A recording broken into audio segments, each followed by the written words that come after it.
She was the world to me. She really was. And I remember every detail of the night it happened. Joan Morehouse's heart still breaks every time she thinks of her granddaughter, Stacy. And I thank God that he sent her to my house that night because I had a chance. We always said, I love you when we leave. And I stood in the door and watched her back out the driveway, light her cigarette, and take off down the street, and I stood there and waved at her.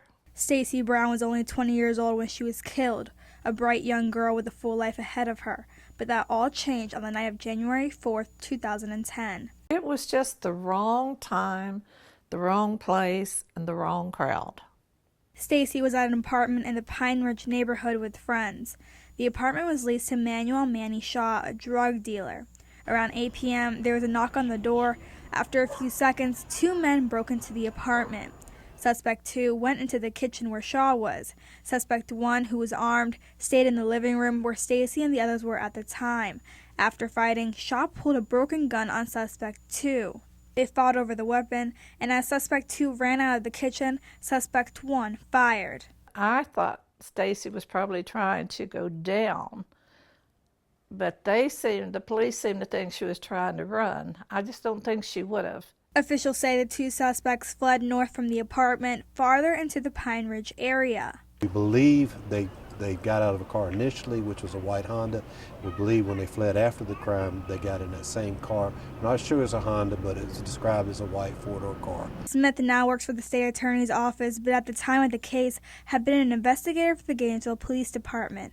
When Smith left GPD in 2013, Detective Martin Honeycutt took over as GPD's cold case detective. But to this day, Honeycutt still continues to work with Smith on several of the department's unsolved cases.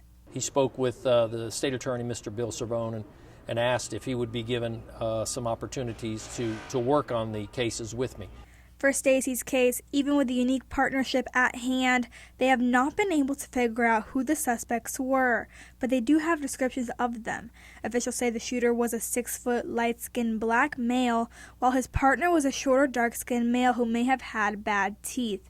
The shooter was in his late 20s or early 30s, while his partner is thought to be in his mid-30s. I just wish they'd get it solved, and wouldn't say I want the guy that killed her to be tried for, I want him to be tried for murder.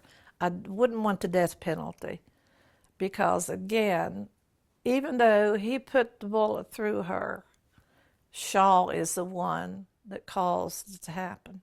After the shooting, Shaw served 1 year and a week in prison for being a convicted felon and possessing a firearm. He is currently on probation. In 2010, out of 15 home invasions in Gainesville, 2 ended in shootings. But even as the years go by, her family never forgets what an amazing woman she was. On her 25th birthday, Stacy's family came to visit her grave at Forest Meadow Cemetery. There they let go 25 pink and purple balloons to symbolize her birth. Today, Stacy would have been 26 years old. Had the shooting never happened, she would have began her studies at Santa Fe College the very next day. Yeah, I would like to have seen how her life turned out. I just think she would have done really well in whatever she wanted to do. Darling Hill, WUFT News.